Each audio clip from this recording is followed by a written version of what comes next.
Ռուսաստանն ու Ուկրաինան հայտնում են փոխադարձ հարվածների մասին, կողմերն ունեն զոհեր եւ վիրավորներ։ Կիևի քաղաքապետ Վիտալի Կլիչկոն հայտարարել է, որ ռուսական անօդաչու թռչող սարքերի եւ հրթիռների հարվածներից մայրաքաղաքում զոհվել է 4 մարդ, 20-ը վիրավորվել։ Ինտենսիվ հարձակումը տևել է ժամեր եւ կիրառվել են թևավոր հրթիռներ ու կամիկաձե անօդաչու թռչող սարքեր։ Ռուսաստանի պաշտպանության նախարարությունը հայտարարել է, որ գիշերը երկրի 10-ից ավելի մարզերում խոցվել է ուկրաինական 174 ԱԹՍ, իսկ Սևծովի երկնքում ոչնչացվել է 3 կառավարվող հրթիռ։ Մոսկվայի քաղաքապետ Սերգեյ Սոբյանինը հայտնել է, որ ռուսական հոբ համակարգերը խոցել են մայրաքաղաք թռչող 10 ԱԹՍ։ Այս ֆոնին օդային տրանսպորտի դաշնային գործակալության տվյալներով թռիչքների սահմանափակումներ են մտցվել մի քանի օդանավակայաններում։ Էնգելսում հարձակման հետևանքով հրդեհ է բռնկվել արդյունաբերական ձեռնարկատիրություններից մեկում։ Ուկրաինական տելեգրամ ալիքները հրդեհի տեսանյութեր են հրապարակել, պնդելով, որ հարձակման է ենթարկվել Կրիստալ գործարանի նավթաբազան, մոտակայքում է գտնվում Էնգելս 2 ավիաբազան։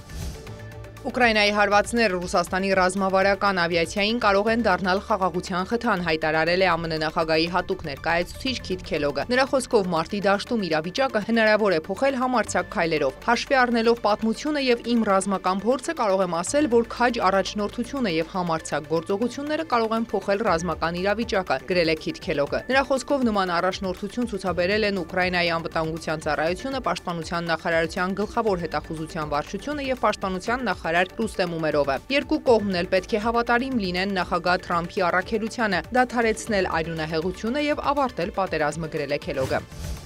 Վաշինգտոն կատարած իր առաջին այցի ժամանակ Գերմանիայի կանցլեր Ֆրիդրիխ Մերցը ԱՄՆ նախագահ Դոնալդ Թրամփին անվանել է առանցքային դեմք Ուկրաինայի դեմ Ռուսաստանի պատերազմին վերջ տալու հարցում։ Մենք համակարծիք ենք, թե որքան սարսափելի է այս պատերազմը եւ ուղիներ ենք փնտրում դրան վերջ տալու համար, ասել է նա Օվալաձև սենյակում կայացած բանակցություններից հետո։ Գերմանիայի կանցլերը Վաշինգտոնին կոչ է արել ուժեղացնել ճնշումը Մոսկվայի վրա եւ առաջարկել է համատեղ աշխատել Ուկրաինային պատերազմը դադարեցնելու համար։ Միացյալ Նահանգները շատ ուժեղ դիրքում է ինչ որ անելու եւ այս պատերազմին վերջ տալու համար, շեշտել է կանցլերը։ Մենք պատրաստ ենք անել ամեն ինչ մեր ուժերի սահմաններում, հավելել է Մերցը։ Միաժամանակ նա շեշտել է, որ Ռուսաստանն է ագրեսորն ու պատերազմի հրահրողը։ Մենք Ուկրաինայի կողքին ենք, ընդգծել է նա, հավելելով, որ Գերմանիան եւ Եվրամիությունը փորձում են Կիևն ավելի ուժեղ դարձնել։ Հանդիպման ընթացքում Ֆրիդրիխ Մերցը Դոնալդ Թրամփին է նվիրել նրա պապի Ֆրեդերիկ Թրամփի ծննդյան վկայականը։ Նա ծնվել է Բավարիայում 1869 թվականին եւ 1885-ին տեղափոխվել ԱՄՆ, դառնալով հաջողակ գործարար։